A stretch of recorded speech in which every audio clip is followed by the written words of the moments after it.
Peace. I am making this video because I have a story to tell. Rather than keep telling the story over and over again, I decided to record this video and be able to send a link or show the video as opposed to constantly telling this long story over and over again. It's a very horrific story about my experience and what has happened recently to me. It starts with, I would say it starts with my mother, my childhood. My mother's name is Juanita.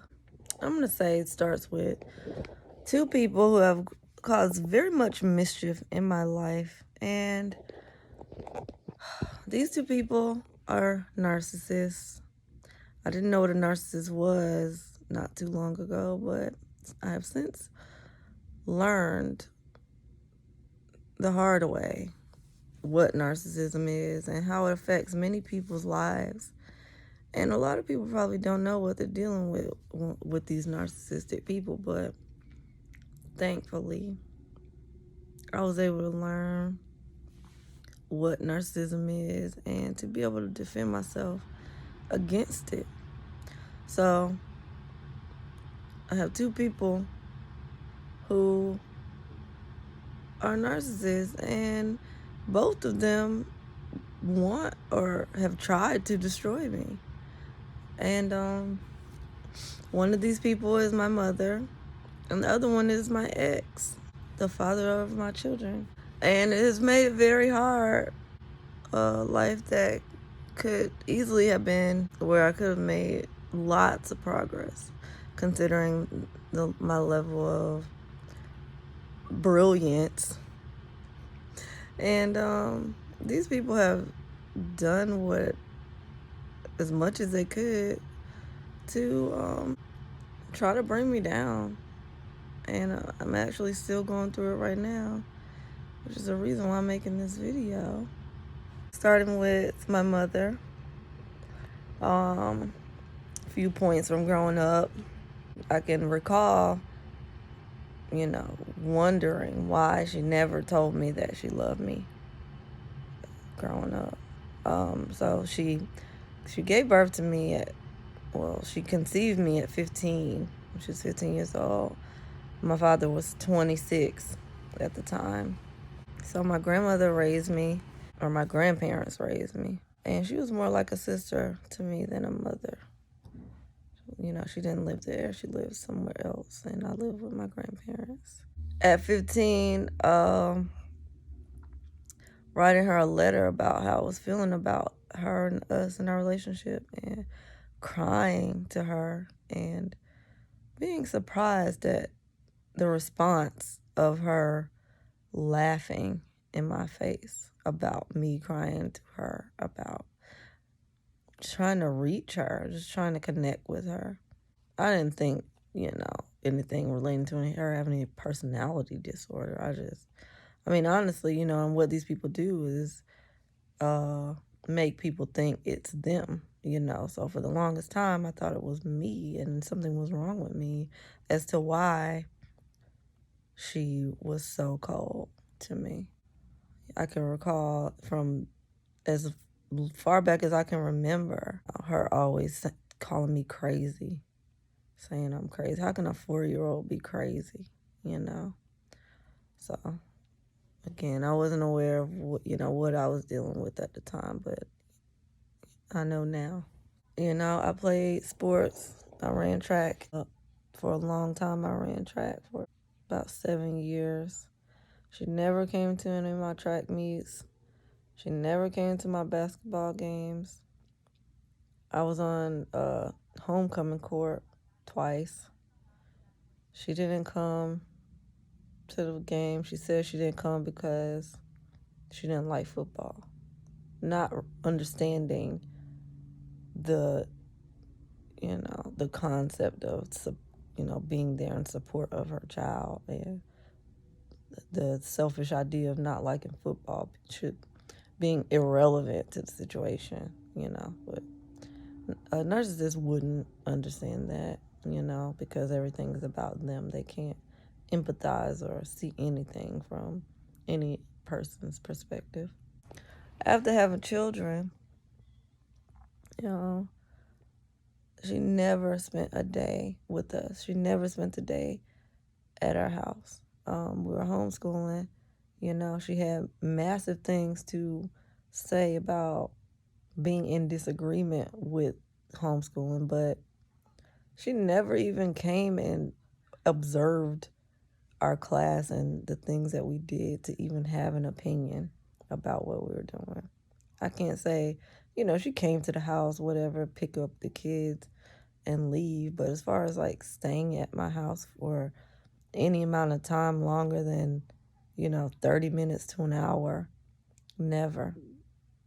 My oldest child is 16, and not once did she ever, come and just hang out with us. Never accompanied us to the grocery store or anything along those lines, that I would think a regular mother would do, and what I definitely plan to, do with my children. I mean, the extreme level to which she denied doing things for me was just outrageous. Like, I recall one time having these library books at her house, and they were about to be overdue. She used to drive past the library on her way to work, so I asked her if she could stop by the library and drop the books in the drop box. I ain't doing that. I mean, come on. Like, nothing. I mean, that's simple, and she wouldn't do that. She wouldn't do nothing for me. The last thing I want to say about the thing she wouldn't do for me is a scholar. When it came time to get enrolled into college, she wouldn't do that. A teenager cannot enroll themselves into college. They have to have their parents' financial information. She wouldn't give it to me. I ended up being able to finally go to college once I had a child of my own because, a person with a child, then I could enroll myself. I didn't need her anymore if I was a parent. Then, of course, I married a narcissist, and that's not uncommon. I now recognize I can easily point out, the things that somebody doesn't do, like I just was able to recall. And so that's something that, I'm used to or familiar with. So the idea of, the child of a narcissist marrying a narcissist is not that far-fetched because, I'm comfortable with being able to point out things that you're not doing well. And even just the behavior patterns is, even though it's, abusive or it's still familiar, and if you don't know, because at this time I didn't know what narcissism was, I didn't know narcissism, I didn't know it exists. So I was in an abusive relationship with a narcissist for many years. I was just reading earlier about how to get out of a relationship with a narcissist, and, I learned that it's not easy, it's nearly impossible, and I know from experience it is possible, and I've since learned that the only way to get out is going no contact. But, the abuse I've experienced, I had my baby boys or my son's, old-timey metal tricycle thrown at me in front of my daughter when she was 3 at the time, barely missing me, thrown at me with all of this person's might, and it barely missed me. I've been choke slammed into our child's playpen, had the car driven away while I was on the side of the car, and dragged down some basement stairs and tortured, choked, pushed pushed into a closet door, fracturing my pelvis, punched in the face, fracturing my teeth from the bone, had to get surgery to replace or put them back in, punched. These 2 scars came from being punched in the face, knocked unconscious, and put outside in the cold, half naked. Had to break a window to get back in front of my children. Many things that's very hard to talk about. So it took me a long time to figure out how to end that and end the abuse and the relationship. During this time in 2018, my narcissistic mother made an agreement with my 2 teenagers that they could stay with her outside of my consent, and the abusive ex being the excuse as to her reasoning or their reasoning or her reasoning for allowing that. She separated the children, have 7 children. So the 5 little ones, she wasn't interested in them being there because they take work to, raise. So she wasn't interested in them. She's interested in the 2 older boys who can take care of themselves for the most part. She doesn't have to really interact with them, and of course she's not going to teach them, but they could do for her. They can wash clothes, they can wash dishes, they can cook, whatever. So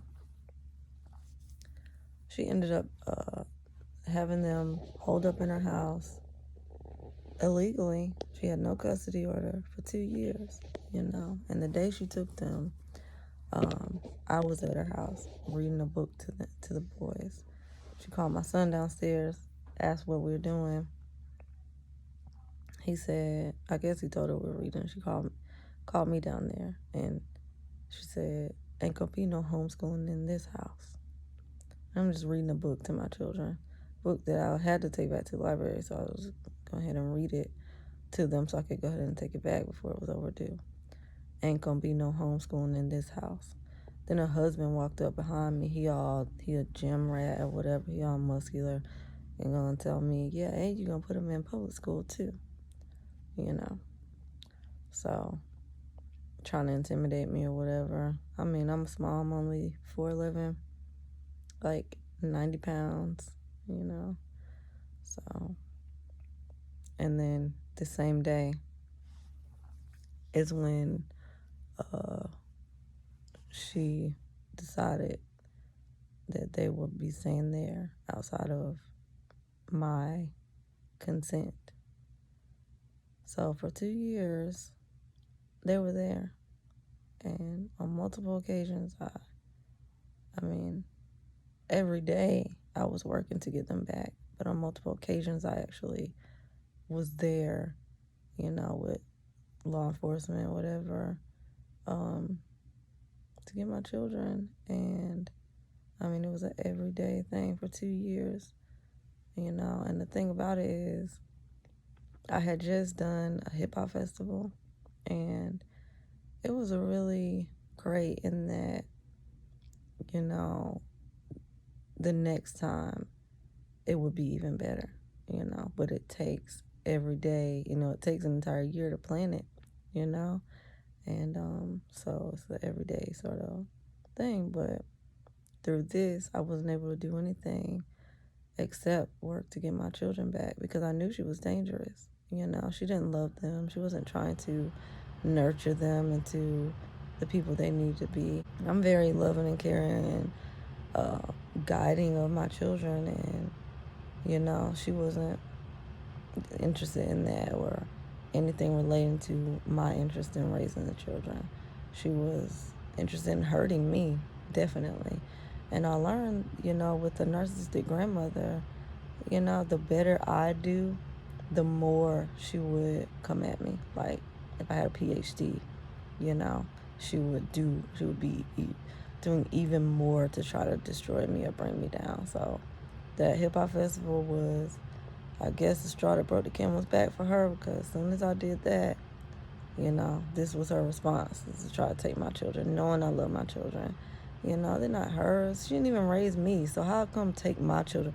Why don't you fix what you broke relating to your own child instead of trying to skip over me and go try to take my children? It's just backward. But Wake County Public Schools allowed her to enroll them under the guise that they were homeless under this McKinney-Vento program.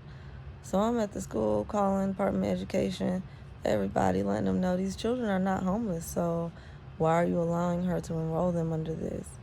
Went all the way up to the district or the attorney for the school system, Eric Schneider, who refused to prevent her from enrolling them, knowing that she was lying and saying that they were homeless. As far as removing the children from the house, it was required that I get a court order. But we were living in Oklahoma at the time. They were in North Carolina, so went to North Carolina courts. They're telling me, my lawyer has told me that it has to be handled in Oklahoma.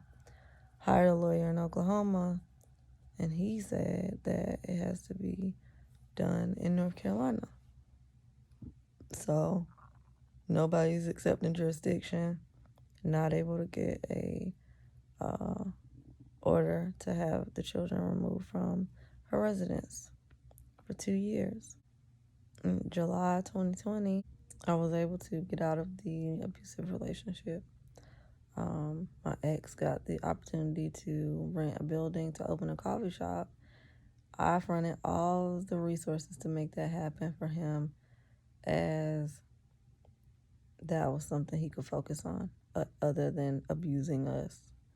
So while he was doing that, we were ready to go. So one day, we were getting ready to go camping with the children, and as he did on multiple occasions, as soon as we got in the car, he said he's not going. He's done this multiple times. Trying to disappoint the children and everything like that. They already in the car waiting to go camping. Everybody's excited. So any opportunity he gets to disappoint the children, he's going to do that. So he did it. He said he wasn't going. So he said, I need to take them. He said, I can take them camping by myself. Come on. Let me be in the middle of nowhere overnight with 5 small children, trying to pitch a tent somewhere.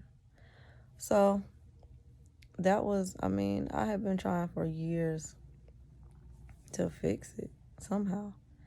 And that day was just it. Like, I was done. I realized at that time that it was never, ever, ever going to change. After everything, all we had been through, talked about, and then for him to still come and have the exact same attitude as before, with no change, no remorse, nothing. Let me know that it would never, ever change. So that was it for me. So we left.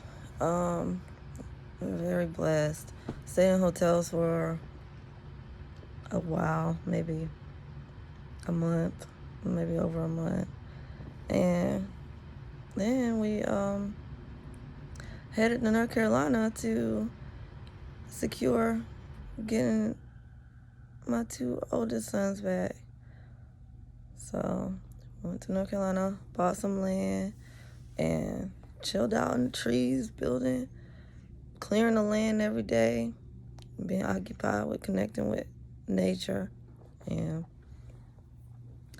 my 8-year-old became killer with a saw at this time, chopping down trees. My 6-year-old was catching lizards. Finally getting to relax and chill, and take a break from everyday chaos that we had been going through. Just let the kids understand that, because they had been born into it, that chaos is not their life, and that their life can be chill on a daily basis, because they were under the impression that that was life. So, every day that there was no chaos was, a step forward in, them being able to understand real life and to be able to heal from everything that we had been through. We were happy, chilling.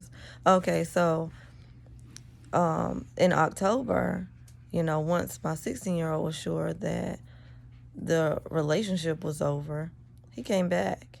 So we started again to find some level of normality in our lives, being the subject of, people who know narcissism know the extreme, you know, level to which these people put your life, take you through in your life. So the only issue was, we were chilling. The only issue was that we still didn't have my 14-year-old son because he was still there as a result. He was still being held. And, I did lots of research and, learned that a grandmother with narcissism, this is what she does. She causes chaos. Who knows, how much behind the scenes she even did to cause some of the other things that occurred to happen. I know that she had a very weird approach when I was talking to her about, some of the abuse that was taking place. There was no effort and intention to try to do what she could to stop it. It was more like a gossiping about it, sort of idea. My research and what I read about grandmothers with narcissism, and this is what they do, and that you have to get your child out, no matter if they're kicking or screaming and saying they hate you. You have to get them out of there because it's a dangerous situation. It's not love that's being given to them.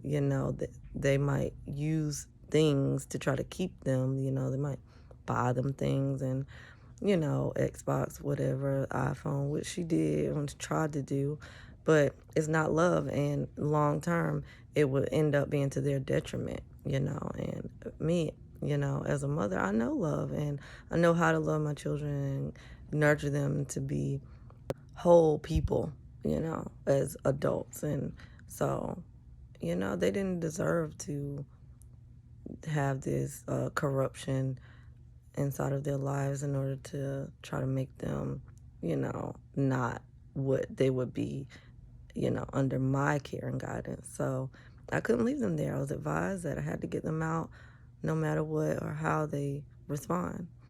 On November 30th, I was able to use the sheriff's department to, go over there and get my son. Basically, he let her know he's not your child. He's a minor. You don't have custody. You have to turn him over to his mother.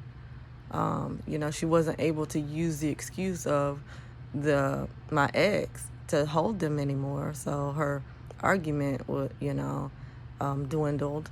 And why would she want to hold him anyway? If the reason why is because of him and I'm not with him anymore, then why are you still trying to hold him? That's proof that it was more than what she was saying. And I know it was because I was there. At one time when I went in there to, try to talk to her, ask her why she's doing this, she choked me. She choked me for like 2 minutes. And I guess she must have been calling the police at the same time she was choking me because I heard the sirens in the background. And then when they arrived is when she stopped choking me. And then they trespassed me from her house when knowing, that I was only there to get my children and for no other reason. They trespassed me away from a place where my children were being held illegally. And so I have a lawsuit for that. So November 30th, I finally got my son back. I had not had all of my children together for 2 years, So November 30th, I finally got my son back, my last child back. And we were all together for like 24 hours. That night, we rode out and my 16-year-old played the Akon song, like, Nobody Wants to See Us Together, and we were all singing it. It was nice. That's our song now, and they don't. But we will be together, So anyway, we were singing that. It was beautiful.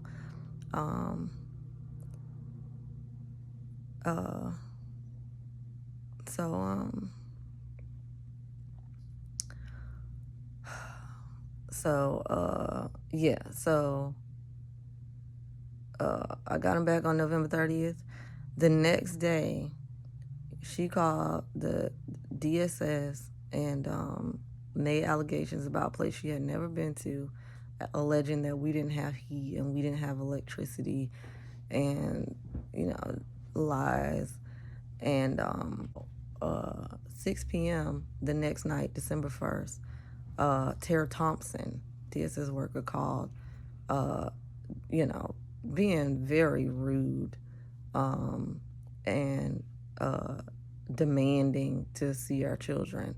And I already knew what it was and why. She didn't know, but I already knew. I mean, we had just gotten my son back the day before. So, of course, what I'm saying, Juanita, spiteful, So, I mean, I hadn't seen my child for like a year. So why is she trying to keep me from seeing my child? She had no explanation as to what I did to make it to where I wouldn't be able to see my child. Why is she trying to keep me from seeing my child? It just don't make sense. So I already knew what it was and why Tara Thompson was calling. So I'm like, what I'm saying? We need to talk to our attorney. She didn't want to get off the phone so we could call our attorney. I'm like, all right, well, stay on the phone. I'm getting ready to call my attorney. It was like 15 minutes. Called back or went back to the phone. She had hung up, left a message talking about coming to the house with the police since you don't want to cooperate. I mean, we had a right to counsel, Called her back. We had a discussion, argument, whatever you want to call it, where I'm just telling her, asking her, what's the law? What's the statute that they go off of? She didn't know. She didn't know the statute. So I had to get connected with her supervisor. Somebody got to know what the law is that y'all going off of, So talked to the supervisor. She was able to come get back to me with the statute number. And then and asking what gives them the right to say that they're going to come to our house immediately once they get an allegation. She wasn't able to give me that information. Telling me to hit Control F and search something on the statute. I'm like, no. So I guess she came back maybe later. I don't know, as far as letting me know where they were coming from, which was completely inconsistent with the statute. So, we're letting her know about the situation with the kidnapping and that we need to talk to our attorney. So this is Michelle Bates. So she agreed to back off so that we could talk to our attorney, and then I would call her back the next day. So about 20 minutes later, Tara Thompson pulled up with 10 cops at the top of our property, demanding to come on. We got no trespassing sign at the top of our property, so they couldn't actually come onto our property without permission. So we're standing up at the top of the property, arguing with her and them about her trying to come onto our property at 10 o'clock at night, to come into our space at 10 o'clock at night. So that standoff went on for maybe an hour. We were just, when Tara Thompson first called, we were just cooking dinner. And so they just completely threw off everything relating to, us eating and feeding children and putting them in the bed. And they're up here at 10 o'clock at night talking about coming into our space with 10 cops. So, she was very upset because we wouldn't let her onto the property. Told her to get a court order. She didn't like that. So they left. The chief of police came back alone, talking about he would be doing the same thing if it was him, and but at the same time begging us to let them come onto our property. And I mean,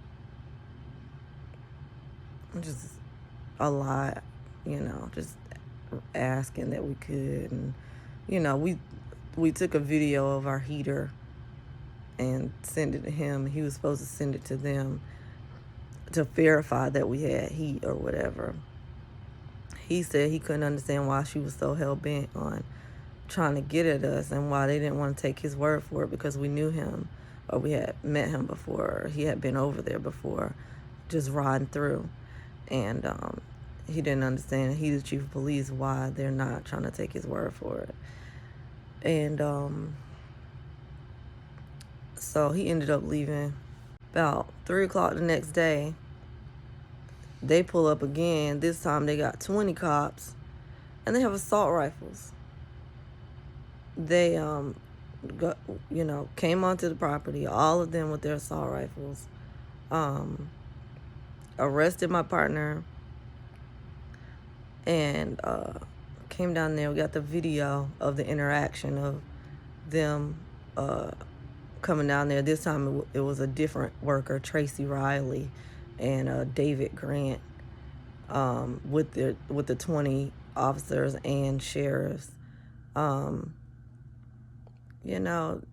She threatened to take my children if I didn't cooperate with her, which they're trying to say I was being uncooperative because I was reading their statute to them and the guidelines that they're supposed to be following, that they obviously don't know, because when I asked Tara Thompson and her supervisor, neither of them knew what the statute was. So I'm reading the statute to them so that they can follow the law that is the guideline for how they conduct themselves. And they want to say that I'm being uncooperative, which is on camera, that I'm being uncooperative because of the fact that I'm reading their statute to them. So in the end, she ended up talking about she's taking custody of my children off of a verbal hold, that she doesn't have to get a court order, which statute clearly states that there has to be a court order given in order to take a child. And they're going off of this section in statute that says that they're allowed to do a verbal 12-hour hold on a child in a very extreme situation, to where the child would be in severe extreme danger if they are not taken. The entire section talks about infants, so you understand that, it's relating to if a worker goes somewhere and there's an infant alone, that the worker has to take the infant. The worker can't go get a court order and then come back and take the infant. The worker has to take the infant right then. So they're using this statute in order to take children who are not in extreme situations in order to bypass getting a court order. So it took all 8 of the children, 2 16-year-olds. How could the environment be so extreme that you have to take 2 16-year-olds on a verbal hold? And this is how you know that they're crooked and corrupt. So they're supposed to be, I'm supposed to be designating a place for the children to go. So I had my cousin, who the children know very well, who we visit her house very often, on the phone, and she's saying, yes, the children can come here. They're supposed to go to the house, do a background check on my cousin, and check out the house to make sure that it is a fit environment. So they told me that I didn't have the right to be present with the children during their verbal 12-hour hold, which the statute clearly states that a parent has the right to be present during this hold. So she violated my rights by telling me that I couldn't be there, and took the kids. And then while I'm not there, she gets a judge supposedly to sign a non-secure custody order to take the children into their custody. The non-secure custody order is not even signed. It's stamped with the signature of a judge. It's so disgusting, that who stamped that, or how could it be a stamp of a signature? This is just completely disgusting. When you're talking about separating children from their parents and you're stamping a signature, it's completely disgusting. So they took the kids into non-secure custody and then took them to my mother. all 8 of the children they took to her. You know, it's like they told me that it was an anonymous tip as to how they got the information. They had all of our kids' names and date of births, except for the baby, because my mother has never met him, so she didn't know his date of birth. So they came there with all their information, right? But it was an anonymous tip as to how they got the kids. So I found out after the children. So I was thankfully my son had his phone. I was able to talk to them while they were there during the verbal 12-hour hold at the DSS office, you know, and he was able to let me know that, you know, kind of keep me updated. And I was able to talk to them. And once the workers found out that he was talking to me, they took his phone from him, which is illegal. He was able to also let me know that David Grant was taking selfies with my baby, with my 18-month-old son, who's a very beautiful child. But what kind of sick disgustingness would make this worker be in there taking selfies, you know, with my baby on his lap? Freaking pedophile. And he was able to let me know that they were taking them to their grandmother's house. When I talked to Michelle Bates on the phone that night, so he was able to also let me know once they got to the grandmother's house that Tracy Riley had my keys in my purse. I was there back at the space. I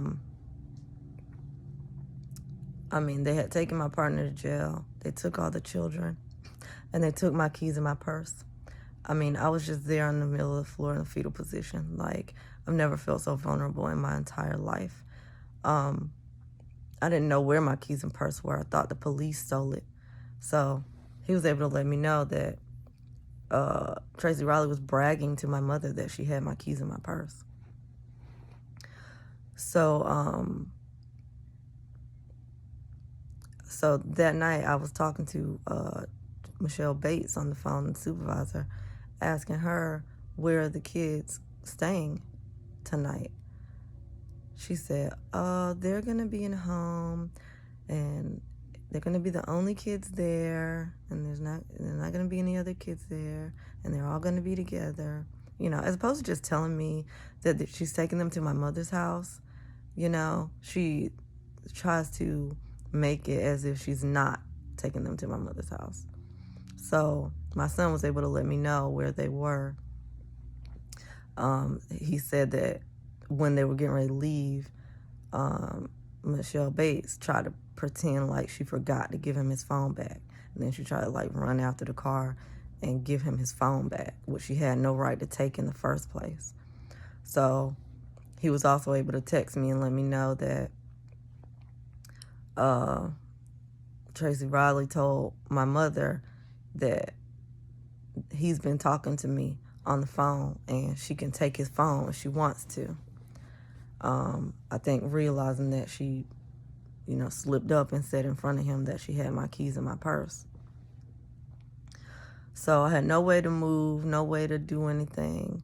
I had, you know, what they gave to me when they came down there was a notice of hearing, which is what I wanted, because I wanted to go in front of the judge and let the judge know why we were stopping them from coming onto the property, because the fact that they were mentioning the person who we'd just gotten our children from kidnapped from the day before, which they weren't aware of. They didn't come with the ex parte, which they were supposed to come with. So the next day was the hearing. So I was able to, thank God, through the love of family, was able to get to the hearing, you know, via Uber. And was able to also get my partner out that night as well. And we went to the hearing. We got there. They tried to push their first they're asking us if we're Native American or black. Like, what the hell does that matter? I mean, what does that matter? So they started trying to push their lawyers onto us, and we didn't sign anything and did not accept their lawyers. We took them on a provisional basis at the time until we got lawyers on the spot there because of their adamancy about representing us. So they came on provisionally to speak at the notice of hearing. And they, because of the fact that they took the children, these lawyers requested for the notice of hearing to be dismissed. We wouldn't have wanted the notice of hearing to be dismissed had we been speaking for ourselves. We would have been putting forth the truth about everything. So at that time, we learned that those lawyers are, they all work together. They sit in the courtroom with these social workers all day and the judge, and they all work together to take people's children from them. So at that time, we decided we definitely don't want their lawyers. We'd be better off representing ourselves. We know law, we can study, and we know the Constitution. And so we decided to represent ourselves. We were able to file a motion to dismiss their non-secure custody, and the judge would not hear our motion because of the fact that these lawyers were on our case provisionally and they hadn't taken themselves off the case, even though the judge sat there and said she got a letter from them saying that they were no longer on the case. And we're telling them they're not on the case, but she wanted them to be there in person to say that they weren't on the case anymore. So, that was a hindrance to us as far as being heard on our motion to dismiss. We weren't able to be heard because of these lawyers. And so we had to wait 7 days. Our children were here at this place where these people had just shot at us a couple of months before. And now our children were there. Tracy Riley did not call the person where I said the children should go at all. She did not, reach out to her at all. She decided to take the children to Juanita. And if it was an anonymous call, how did she get Juanita's information? So 7 days,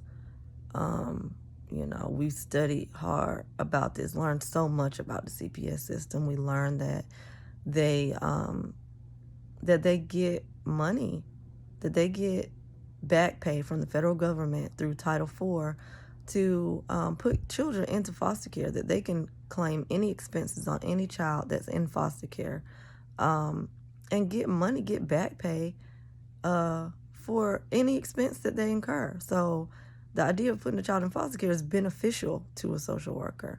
And it sounds like from our research that it equated to millions of dollars over the course of the year that they get from the federal government as long as the child is considered needy. We were also put up on the idea that through this back pay of their administrative costs, that if the child is Native American, they get 100% of their administrative costs reimbursed. And if the child is Black, they get 50% of their administrative costs reimbursed.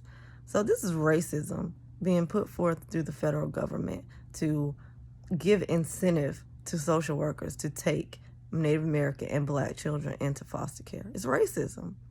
So these are things we've learned. I also learned that they were going to seek to put the children in foster care no matter what. It didn't matter the situation. They didn't care anything about the specifics of the situation. All they knew was that they had some children, 8 children, that's dollar signs in their eyes, and that they would 100% in fact seek to put them in foster care. We learned that right ahead of time because the next day, the other worker, what's her name? Malloy is her last name, called talking about foster care. She's a foster care person. And had I not known that they would be seeking to put kids in foster care, her talking to me about that would have devastated me, because who would want their children to be put into a foster care? So so thank God I got that information, prior to that. So she's talking to me about visitation, and if they had taken the kids where I told them to take the kids to, there wouldn't be no visitation, because we would have all been together, because these allegations are based off of her talking about we didn't have, our heater might not be safe. The 2020 heater that we just bought, and she's saying that it might not be safe. So this is what she's basing her taking of our children off of. So here comes Tara Thompson Malloy talking about visitation. She had the nerve to tell us at court at that hearing that Juanita said that she would be willing to allow us to visit with the children from 5 to 6 on Saturday. And her exact words were, if we act right, that she might be willing to allow for continued visitation. I mean, just the most hood, ghetto, stupid, backward stuff you ever heard of in your life. So that same worker, Malloy, called me talking about foster care and visitation. And I'm like, visitation? I'm like, visitation of who? Your family visiting you in prison when you go to prison for what you're doing? She hung up on me. Yeah, so we already, thank God we were up on that. So we were studying like crazy, went to the hearing, represented ourselves, and my mother, gave them the information of my abusive ex. So he was there at court trying to bash me. And, I had to plead with him to understand that if he tries to bash me, that their whole goal is to take the kids into foster care. And, so feel like I was able to get through to him a little bit relating to that. But we represented ourselves, got their non-secure custody dropped, and we're free to go pick up our children. They ended up taking my partner's son into custody and to my mother as well, and put on his paperwork that my mother was his son's maternal grandmother, which was a lie. I mean, that's not all they lied about on their paperwork. And so, we cross-examined them in the court case, in the court hearing, showed the complete incompetence of Tracy Riley. And she admitted that they made up a story about us having weapons in order to get those assault rifles used on us and our children. And, I mean, it's completely unnecessary and completely devastating to our family. So, she showed her incompetence, got their non-secure custody order dropped, was free to go pick up our children. My abusive ex decided to hold me up after the court hearing as opposed to allowing me to go get the children. I have the recording of him, an hour and a half, talking about all this stuff he wanted. He wanted me to go back with him. He wanted to get a divorce right then and there without him having the paperwork. He wanted me to go to lunch with him right there. He was physically holding me from being able to leave. I was crying. I just wanted to go get my babies.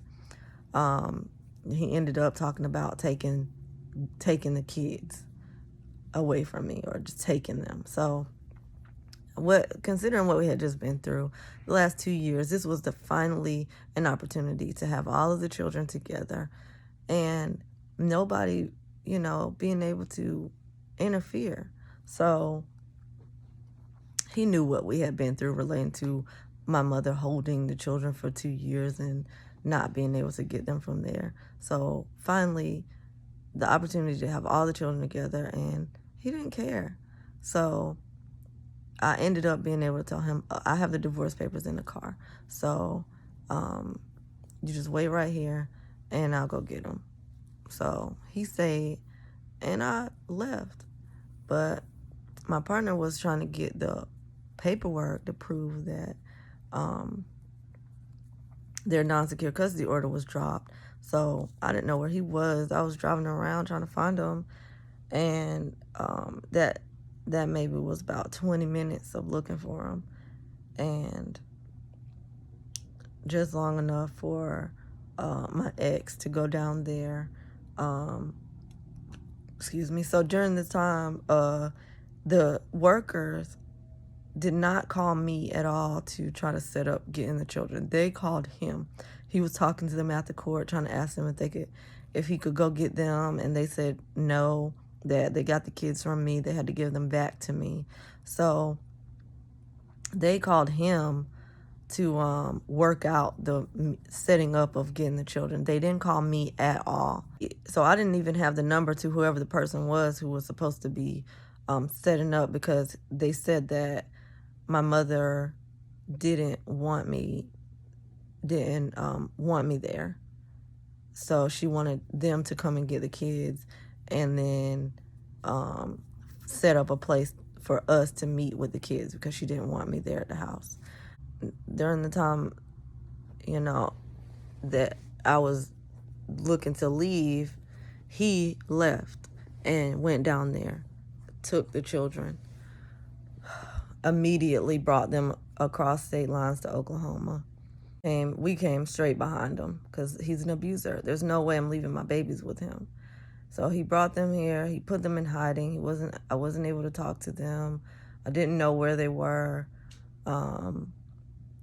So I was able to talk to them at first, but then he ended up blocking me and cutting me off from talking to them. He told me when we were sitting out there in front of the court that he had a girlfriend named Jasmine, and that he was trying to marry her.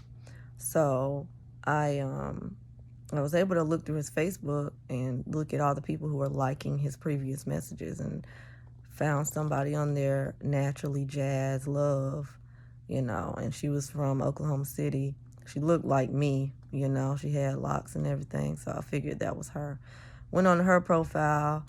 She had a post, said, imagine going to sleep exhausted with 2 children and waking up with 7. So I knew she had my children. So I reached out to her. She actually let me FaceTime with the children. So in FaceTime the children, of course, by this time I'm recording everything. By the time, from when they took our children with those assault rifles, from that point I'm recording everything. So I recorded our entire FaceTime calls. Children were all sick. They all had runny noses. They weren't well dressed. It was cold outside. It was snowing, actually. And they didn't have socks on. My baby, who was nursing at the time that he was taken, had a very deep congested cough. My 8-year-old son said he's been coughing since they took him. At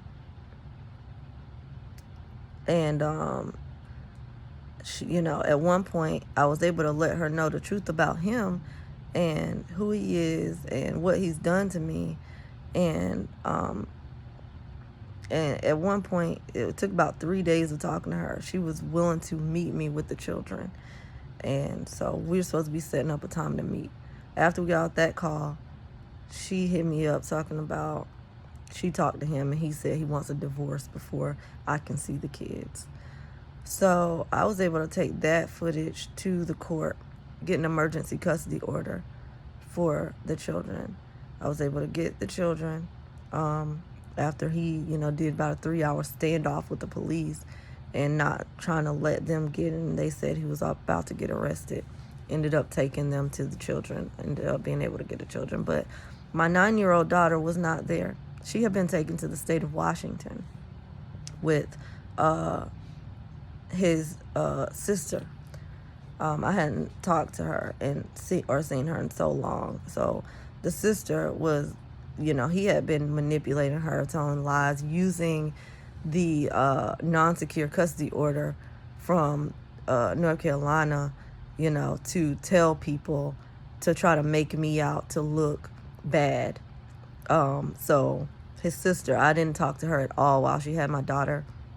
She was unwilling to talk to me, I didn't speak to her at all because of the lies that he told to manipulate. He was able to drive that wedge before she even was able to talk to me to find out my side of the story. She's kidnapped my daughter and holding her based off of one side of a story.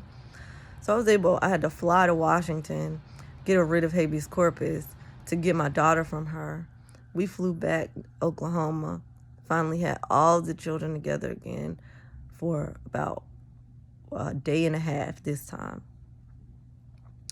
Went to his show cause for the emergency custody order. He talked first. Anytime he talks before me, whoever he talks to after that, I'm trash to them. So, I'm finding out now. This judge is already crooked. Everybody knows it now, but I know that now. But he was able to manipulate her through the non-secure custody order from North Carolina. By the time, I got up there, she didn't want to hear, I wasn't allowed to speak. All I was able to do was say yes or no to her question. So, the question of were the kids taken into custody? Yes, they were, but she didn't want to hear anything relating to how, who, what, when, where, how, why. It's just a yes or no if the kids were taken into custody. So, with that, I'm supposed to be a liar because I didn't mention that the kids had been taken into custody in my petition for emergency custody. So she gave him temporary custody of the children pending a DHS Oklahoma investigation, which I found out was completely backward, and she had no right to do that at this show cause hearing. All she could do was get DHS to investigate. Once the investigation is over, then she can issue, and she gets the report from them to see if they're going to take the kids into custody or not. And if not, then she can issue a custody order. But she did this all backward. Gave him who I had just proven to the court that he was neglecting them. He was not there. His girlfriend was taking care of the children, and she had 2 kids of herself, one of which is a 2-year-old who has autism. Now she's expected to take care of my children to the extent that I do, which I take very good care of my children. So I had proven to the court that he was neglectful. She's going off allegations, hearsay, no proof, to give a person who has been proven to be neglectful custody of the children. So she expected me to be back at the court within an hour with 5 small children. I didn't even get to the hotel. It took like 30 minutes to get to the hotel. So it's stupid. She said I'll be held in contempt of court if I didn't bring them back by 4:30. It's just bull crap. She had been manipulated, and her attitude I've seen many times before. This is how people react to a narcissist talking about me, So no, I didn't bring my children back by 4:30. I gave my children dinner, and so he came. He found where we were. Who knows how he found the hotel? At like 9:30 at night. Looking out the window, all of our car tires were flat. And then he knocked on the door with the police talking about getting the children. They weren't trying to give them to him because the way the order was written, it was chicken scratch, and it didn't say really that to give him the kids. And the police don't really get involved in civil matters like that, is what they told me. So I was like, no, I'm not giving them to him. But he had slashed all 4 of our tires. And then so I ended up letting him get the kids and begging him to let me keep the baby because they weren't taking care of them. So he knew he wouldn't be there. Whoever he was with, the baby's very needy, and they wouldn't be okay with the baby. So I ended up keeping the baby. So, DHS did their investigation or whatever, understanding this allegation because we don't live in Oklahoma, and we're in a hotel here, not leaving the children. A little bit later, I found out. So she supposedly gave him custody based off of him having 2 addresses. One at his girlfriend's house. The other is at the house where we used to live, where he was being evicted from. he ended up getting kicked out of his girlfriend's house the day after he got the children. And I'm losing the house also that he was getting evicted from. So he ended up moving in with his sister. And then she became the person who had the kids all day while he worked from 6 a.m. to 8 p.m. every day. Now, his sister is schizophrenic. She's, we've had many episodes of dealing with her schizophrenia. She doesn't have children herself. She's in no position to care for 5 small children on a daily basis. So my son, my 8-year-old, was telling me that she was hitting him and that she hit my 3-year-old because she spilled a little bit of juice, and that she hit him with a spoon, and that she keeps threatening to hit him, and talking to DHS about her hitting them. All they can do is say, nowhere in Oklahoma does it say you can't hit a child. Not even being specific to the situation, the fact that this person has schizophrenia. The aunt who they've been staying with, Crystal, has prohibited them now from talking to me. So the children are no longer allowed to talk to me, or have been prohibited from talking to me. And I have a recording of my son saying, they said, you better not call your mom, or I'm going to spank you and put you on timeout. So they're terrorizing the children. They have no idea what the children have been through relating to getting kidnapped with assault rifles. They have no idea, nor do they care to understand. They're further traumatizing the children. The children have now been prevented from speaking to me. Why? Because of the fact that my son told me that she was hitting them. That's when she prohibited them from talking to me. So now the children are prohibited from talking to me at this particular point in time.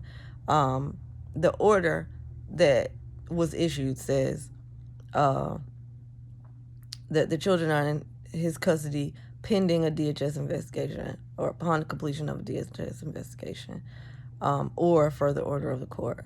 So it's now, according to DHS statute, they have within 30 days to complete this investigation, give it to the DA, and the DA deliver it to the judge. It's now been about 36 days. They still don't have their investigation done. And they've been, talking to the judge behind my back. So the supervisor, Amanda Mawson, told me that if I felt the kids were in danger, that I needed to call law enforcement. She, being adamant about the fact that there's nothing they can do about a kid's being hit if they don't have any marks or bruises. So I called law enforcement. He was on the phone with the worker, Alicia Shaughnessy, and the cop on a private three-way call. He up there yelling, "Take my son," from her. So I'm calling the police about her hitting the children, and they get manipulated. This one cop gets manipulated by him to take my baby from me and give them to her without him even being there. They took my baby and gave them to this schizophrenic person who's been hitting my children. And then they tell me to leave, or they're going to trespass me and arrest me.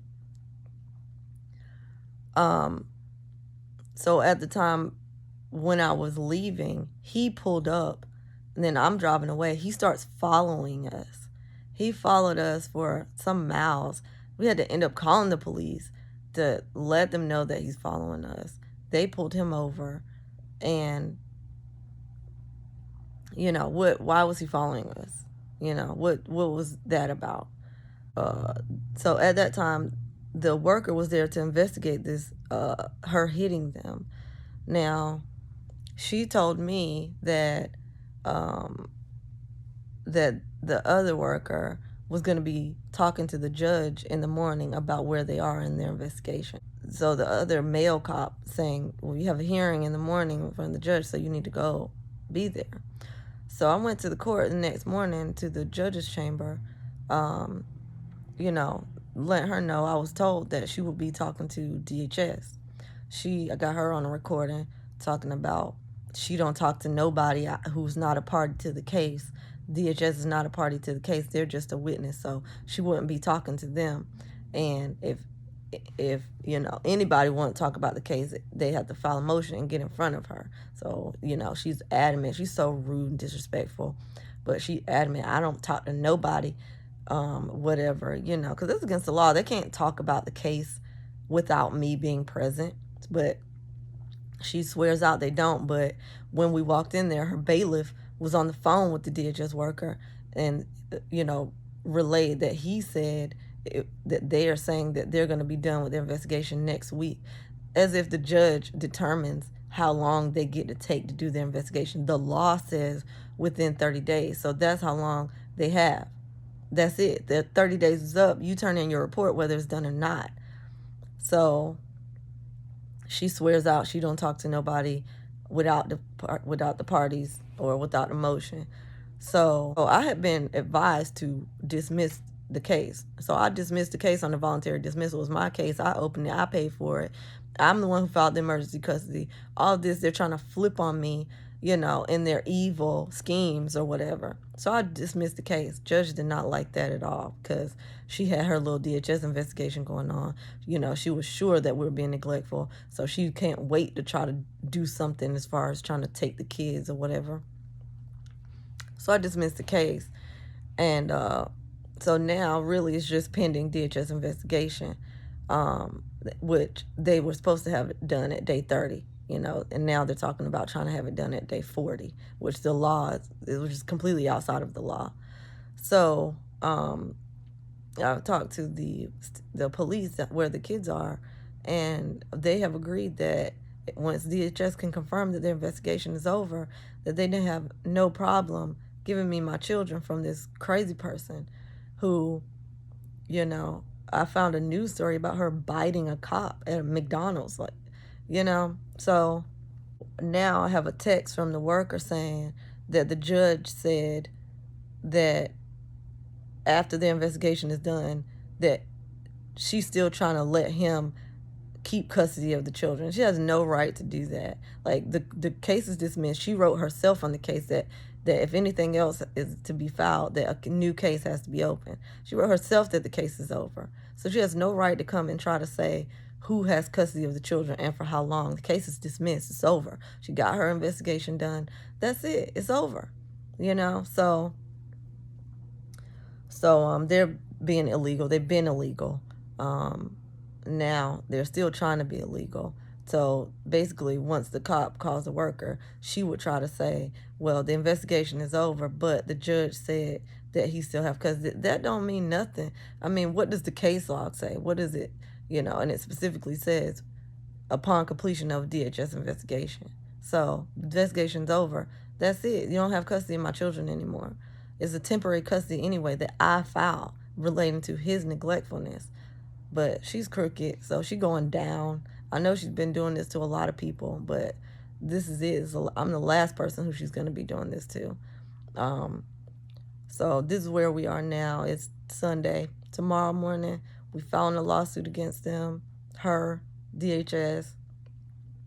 You know, going to talk to the chief of police about this and getting our children, getting the heck out of here.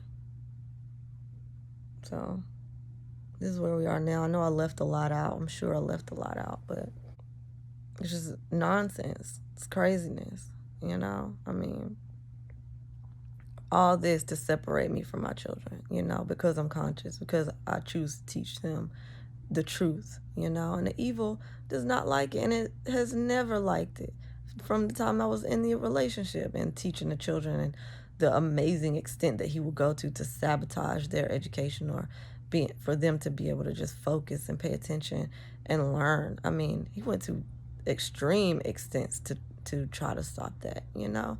The evil doesn't like it, but the evil's going down because good prevails always. So that's where we are. Peace. Yeah, so it's been crazy since the last video. I ended up talking to the captain of the police, Captain Stevens, about, basically what was going on and the fact that this case was dismissed. He talked to, I actually talked to the chief as well, Chief Watts and Stillwater, and ended up kind of getting referred back to Captain Stevens.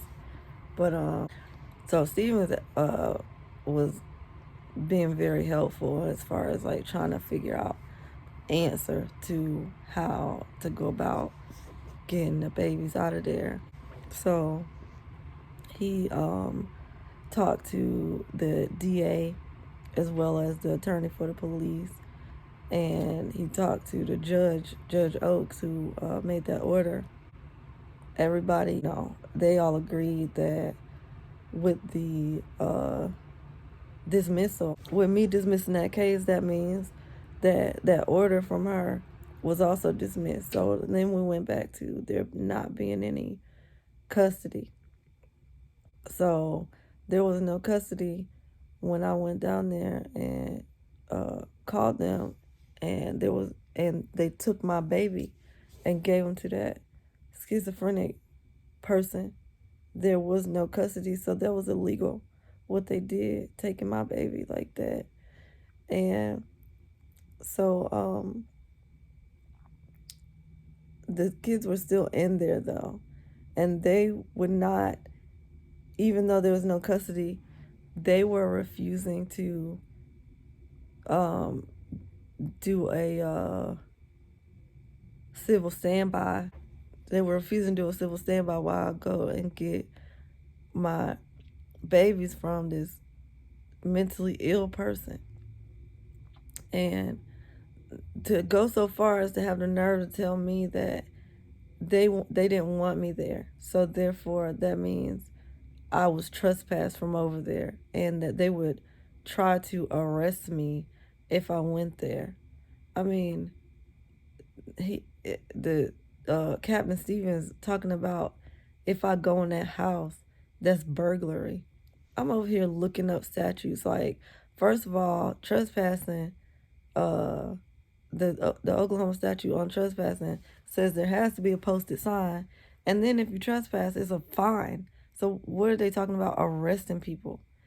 And then I'm looking up burglary, and they're trying to compare this to if a parent puts a child in school and the other parent is not on the pickup list, then they're not gonna give that parent the child if they're not on the pickup list. This has nothing to do with public school, and this is a mentally ill person holding my children and prohibiting them from talking to me. She called, got a recording of her talking about she will let me see them if I give her their social security cards. And called me cursing, talking about she wants to fight me. And it's just disgusting. And so they advise I file this case in this county where the kids are. So for some reason I did it, and that supposedly, getting a custody order is the way to go, supposedly. But these racist people, they when I filed it and went for filed a petition for emergency custody and presented it to this Judge Coling, he decided with my testimony, as opposed to recognizing the kids are in danger and to just grant the custody order, he decides to get DHS involved again. So the other county's investigation had been closed the day before, so they want to reopen another investigation. I mean, talking about I didn't prove irreparable harm when I just told you my children got kidnapped illegally with assault rifles. So I found out later here that I found the legislation that courts get $85,000 a year from the federal government to be involved in DHS stuff. And so I've recognized that because I've been told that this judge has a hit, like he used to work in juvenile and work closely with DHS. So he's interested in keeping them involved, and it's completely improper and against the canons that says that they are to be impartial and not prejudiced. But he's obviously trying to use our case, where our children are already traumatized by this agency, to keep them involved. And it's disgusting. Like, he tries to talk to me like trash is. And for some reason, I'm like, I mean, in that situation, being there in front of a judge has been intimidating to me. Now, I know how to argue, I can argue, but when I'm there facing this judge and then countering my abuser, then being expected to dominate, it has not worked.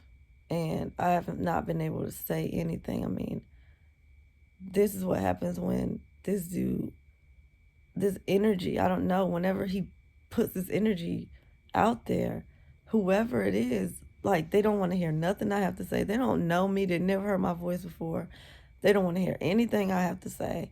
And then when I do say something, they want to rush me. They want to tell me I'm wrong or think that I'm lying. I don't know what this evil energy is that's being put forth into these people, but it's the same thing the other judge did. And it's completely disgusting. So, but it's wrong and it's evil and wrong does not stand. So they're going down. I mean, he's now completely cut the children off from talking to me. And his cousin, he had took my two boys to his cousin's house. And like, I have tracking on my 6-year-old's phone, so I knew they were there. Went and got them. So now I have my two boys, and my girls and my baby are still there, my precious ones. And went to court on Friday, waited for this court date to be heard about the custody. Went there. Here comes DHS standing up talking about getting a guardian ad litem. I mean, it's illegal. What they're doing is unconstitutional. It is a conspiracy against rights.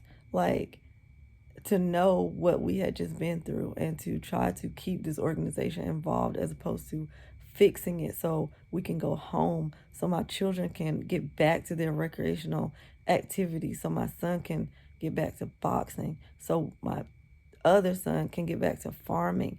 They want to use our lives as a plaything. And they're going down because I'm the one to take them down. I would be that one. That is me. I will take them down, and they will be exposed and they will be destroyed. It's disgusting how they're messing up families with this bull so they can pocket $85,000 a year, a grant from the federal government for them to engage in these activities.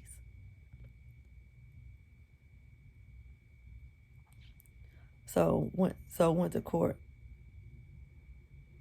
His idea is to appoint a guardian ad litem and to set the hearing for 30 days out.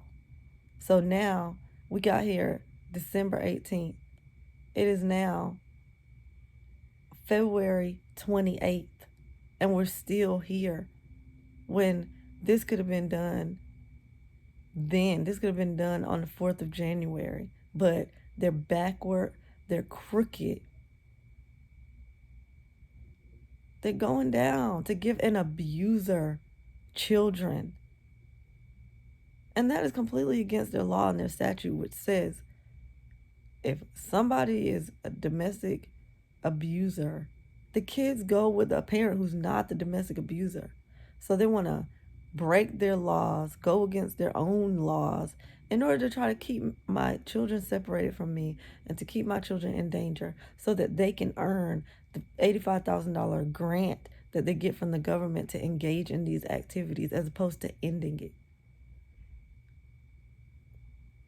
And I would be the one to bring them down because that would be me.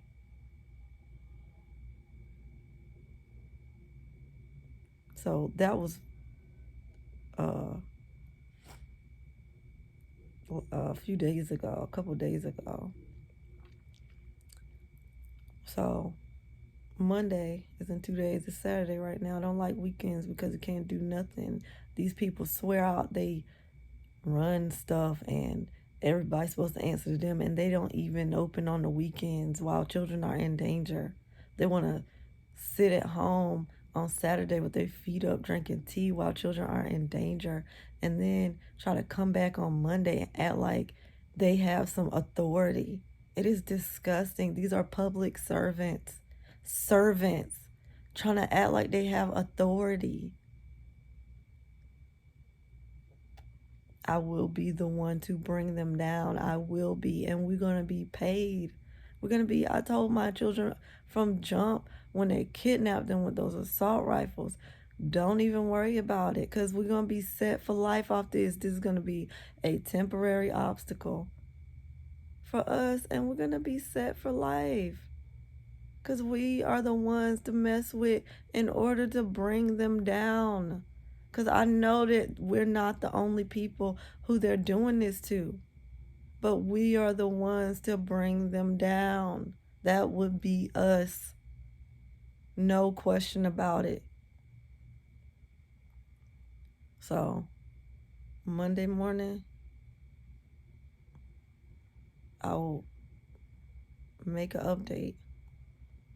Stay tuned on the webpage.